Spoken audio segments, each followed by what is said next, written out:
Assalamualaikum warahmatullahi taala wabarakatuh. Selamat datang bertemu kembali dalam bicara bahasa 2020 anjuran Dewan Bahasa dan Pustaka Cawangan Wilayah Timur. Tuan-puan, penonton yang saya hormati, bagi slot kedua ini saya akan membicarakan tentang cabaran guru bahasa dalam pendidikan orang lokal. Tuan-puan, dalam siri pertama saya telah menggarap sedikit tentang orang pekak dan penderitaan hidup yang dialami oleh mereka. Kali ini saya akan memfokuskan perbincangan saya tentang keperitan belajar bahasa Melayu oleh orang-orang pekak. Tuan-puan, apabila seseorang itu mengalami pekak, sudah pasti bahasa lisan tidak dapat dikuasai oleh mereka. Seperti yang saya sebut dalam siri pertama, mereka tak boleh bertutur. Tuan-puan, cuba bayangkanlah bagaimana murid-murid pekak yang pergi ke sekolah kemudian belajar bahasa Melayu. Cuba bayangkan, tak pernah mendengar bahasa tetapi terpaksa belajar bahasa persekolahan. Ini merupakan keperitan zaman persekolahan yang dialami oleh seluruh orang pekak dunia. Untuk maju dan berjaya dalam pendidikan, seseorang sama ada pekak ataupun tidak pekak mesti menguasai bahasa persekolahan.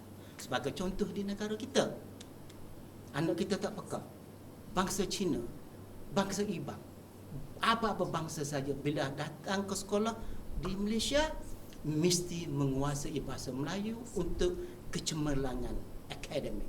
Oleh itu, saya ingin berpesan, ajarlah anak tuan-puan menguasai bahasa Melayu dengan baik kalau ingin berjaya dalam pendidikan di negara kita. Kalau tuan-tuan berada di England, tuan-puan mesti menguasai bahasa Inggeris, kerana bahasa Inggeris adalah bahasa persekolahan bagi mereka yang berada di England. Kalau tuan-puan berada di tanah Arab, tuan-puan mesti menguasai bahasa Arab. Kenapa? Kerana bahasa Arab itu adalah bahasa persekolahan bagi mereka yang bersekolah di negara Arab.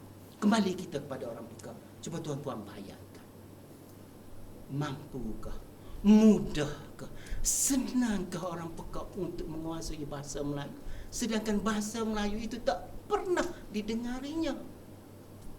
Ini merupakan keperitan, keazaban yang ditanggung oleh orang pekak dalam pendidikan.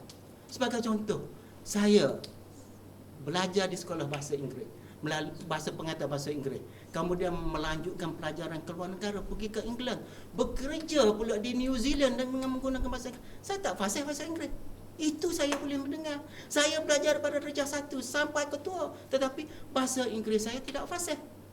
Mengapa? Sukarnya apabila kita belajar bahasa, tetapi mereka yang mengalami bahasa secara semula jadi, dalam istilah bahasa dia panggil memperolehi bahasa. Sebagai contoh, anak-anak kita yang dibesarkan di negara kita, mereka boleh bertutur bahasa Melayu tanpa mempelajarinya. Anak kita tak belajar apa bahasa Melayu. Bukan kata lahir aja 2 tahun pergi masuk tadika kena belajar bahasa Melayu. Tidak.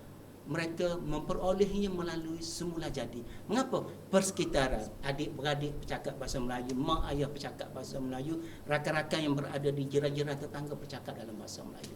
Itu dia panggil pemerolehan bahasa. Tetapi kita ambil contoh orang Cina. Mengapa mereka boleh menguasai 3 bahasa serentak?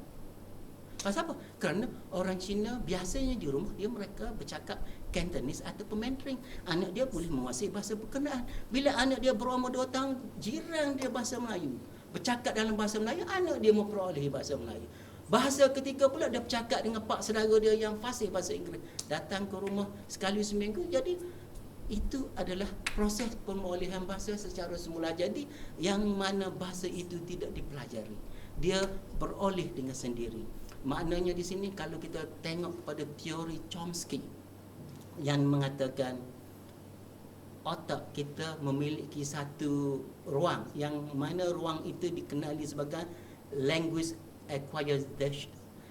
acquisition device. Kod bahasa Melayu, kata silap saya, alat pemprosesan bahasa, yang mana bahasa bahagian otak ini ibarat seperti span yang boleh menyerap air. berada di kepala kita. Bila bahasa itu datang, diserapnya, serap, maka seseorang itu boleh menguasai bahasa. Bila sampai masanya, seseorang itu boleh bertutur dengan baik. Bahasa yang berada di persekitaran. Lain dengan budak-budak pekak, lain dengan murid-murid pekak. Bila mereka pergi ke sekolah, mereka didedahkan dengan bahasa Melayu. Didedahkan bukan dengan pertuturan, didedahkan dengan bahasa isyarat. Di situlah kali pertama orang pekak didedahkan dengan bahasa Melayu. Satu, bukan melalui pertuturan, melalui bahasa isyarat. Yang kedua, penulisan itu juga. Itulah kali pertama barangkali bagi orang pekak melihat tulisan BUKU, isyaratnya begini, buku. Tetapi belum tentu dia tahu buku ini ke, buku lali ke, buku tebu ke, buku mana. Bayangkanlah orang pekak, murid-murid pekak susahnya untuk menguasai bahasa Melayu itu sendiri. Berbanding dengan anak-anak kita yang telah memperoleh bahasa, pergi aja ke sekolah, cikgu dah boleh tanya, Ahmad makan apa pagi ni? Makan roti cikgu. Ayah Ahmad bekerja apa? Pemandu bas, pemandu taksi. Ada ayah awak kena penyakit COVID-19? Tak ada cikgu. Tapi kalau orang pekak pergi ke sekolah, cikgu tanya, awak dah makan? Senyap aja. Kena-kena cikgu pula yang tidak memahami keadaan ini, kata, bodohnya budak. Tengok penderitaan yang dialami oleh orang pekak. Pergi sekolah hari pertama tu dah dilabelkan bodoh. Kalau guru itu tidak memahaminya. Dan inilah yang saya sebut tadi, bahawasanya penderitaan yang dialami oleh orang pekak. Tuan-puan, kembali kita pada bahasa Melayu. Ramai yang kata bahasa Melayu ini mudah dipelajari. Ya, mudah. Mudah bagi kamu yang boleh mendengar. Tetapi bagi orang pekak, sangat sukar. Saya nak bagi contoh. Dari segi pembentukan kata bahasa Melayu, ataupun kita kata morfologi dalam bidang linguistik. Kita ambil contoh perkataan ajar. Bahasa isyarat ajar begini. Kemudian mengajar. Mengajar. Imbuhan me aja. Udah pokok naik bengong dah. Ajar, mengajar, belajar, terpelajar, mempelajari, semakin bengong dia. Inilah yang saya kata penderitaan yang dialami oleh kanak-kanak pekak apabila mereka bersekolah. Itu dari segi perkataan. Kalau kita tengok bahasa Melayu, pembentukan kata melalui proses pengimbuhan. Imbuhan pula ada imbuhan depan, berjalan, terjalan, pelajar. Ada imbuhan akhiran, makanan, minuman, imbuhan di belakang. Ada imbuhan apitan, belakang ada, depan ada. Mempelajari. Naik bengong budak-budak pekak. Dan bahasa mana-mana sekalipun apabila ada imbuhan, makna dia berbeza. Makan, buat dalam mulut. Makanan, tak boleh tak mulut. Makanan, nak buat lagu mana? Termakan.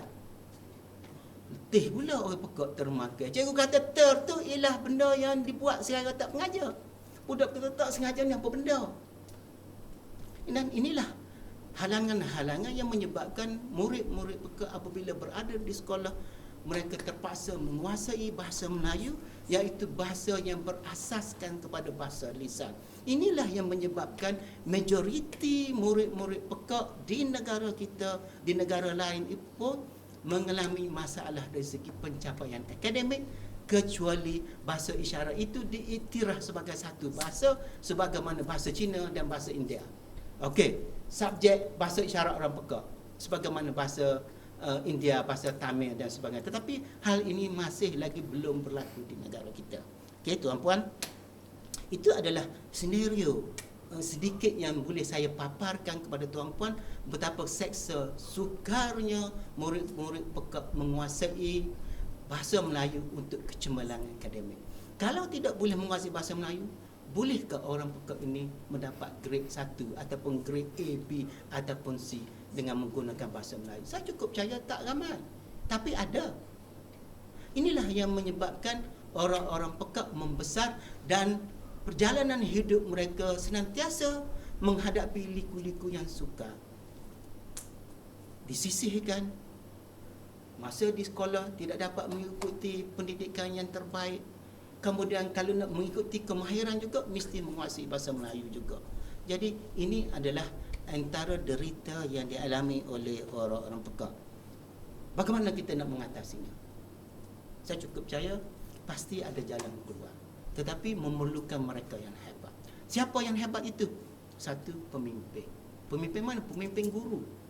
Guru juga kena hebat. Pemimpin guru juga kena hebat. Guru juga kena hebat. Hebat dari segi mana? Hebat dari segi mencari kaedah yang sesuai untuk mengajar bahasa Melayu kepada kanak-kanak pekak. Dan sepanjang saya berkhidmat dalam dunia pendidikan, saya dapati kebanyakan guru seolah-olah hilang arah untuk mengajar kanak-kanak pekak secara yang terbaik.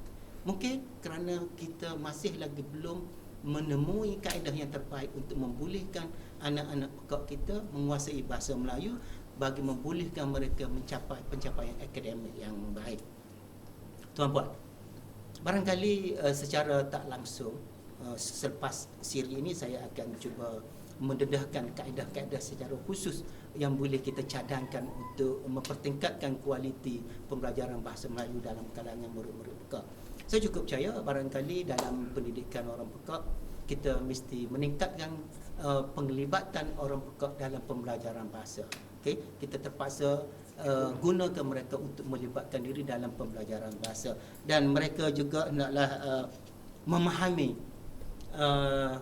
cara untuk memahami tata bahasa Melayu. Jadi tuan-puan, saya cukup percaya untuk siri ini saya sebagai rumusannya saya telah bercakap tentang implikasi pekak terhadap pendidikan bahasa, kesukaran yang dialami oleh orang-orang pekak dalam mempelajari bahasa, dan barangkali saya juga telah sentuh sedikit sebanyak kita memerlukan guru ataupun pemimpin guru yang hebat untuk memberi kaedah yang terbaik mengajar bahasa kepada murid-murid pekak. Dan saya juga telah sebut sedikit tentang kaedah yang akan saya terangkan sedikit sebanyak selepas siri ini berkaitan dengan kaedah pendekatan pengajaran bahasa Melayu secara terbaik. Sekian saya rasa untuk siri ini. Wabillahi taufiq wal hidayah. Assalamualaikum warahmatullahi taala wabarakatuh.